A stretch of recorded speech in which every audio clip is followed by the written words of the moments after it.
¿Cómo les va, gente? Bueno, video de Siciliano en el taller. ¿Qué les estoy mostrando acá? Les estoy mostrando las herramientas que se usan exactamente para hacer un cambio de válvulas o cueritos. Después, si quieren, podemos hablar de los distintos tipos de cueritos o los distintos tipos de válvulas, pero no es el motivo del video. Quería mostrarles las herramientas que necesita un plomero que va a hacer un trabajo en serio para cambiar las válvulas o los cueritos.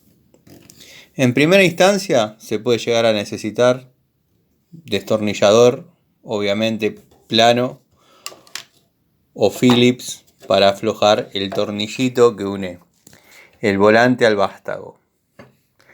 En segundo lugar, se puede necesitar una pico de loro para aflojar la campana, que a veces queda enroscada en el vástago. En tercer lugar, vamos a necesitar una llave francesa, que generalmente es de 8 pulgadas. Más grande no tiene sentido porque los vástagos, por experiencia propia de hacer esto hace casi 30 años, les digo que va la de 8. Bueno, ya tenemos sacado el vástago. Puede que haga falta una pinza de puntas. ¿Por qué? Porque a veces se quedan clavados estos. Se quedan clavados abajo, uno desarma todo y no salen. Entonces no sale el agua. Entonces lo agarramos con la pincita de puntas y lo sacamos. Genial. Pero queremos hacer un buen trabajo. Para eso necesitamos una fresadora de griferías.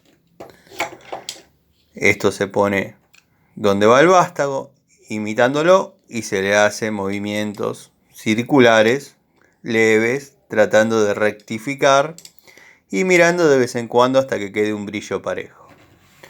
Bueno, una vez que tenemos un brillo parejo, ponemos la válvula nueva en el vástago, apretamos la tuerquita, que generalmente va una llavecita de 1/4, pero se hace con la francesa, no hay problema por eso.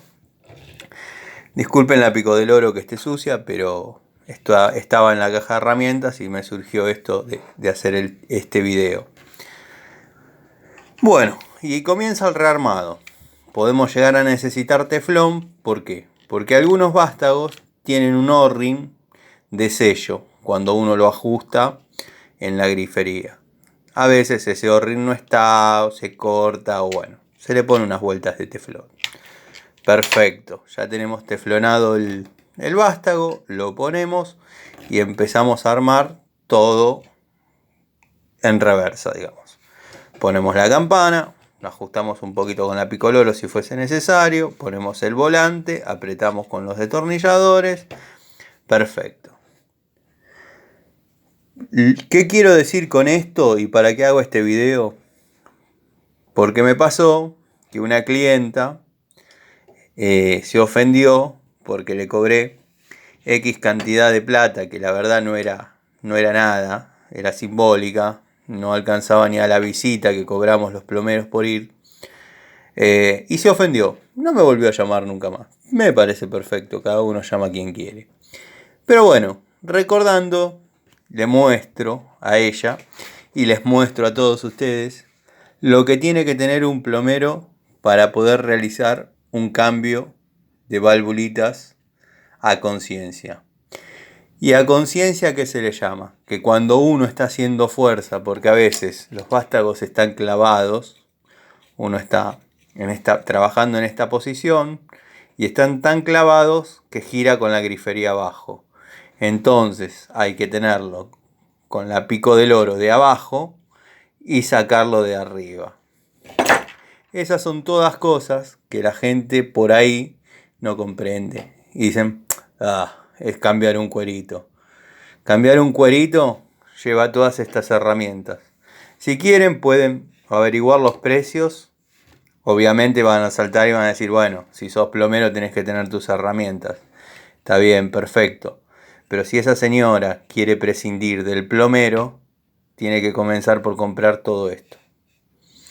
Les mando un saludo. desde el tallercito y gracias por el aguante.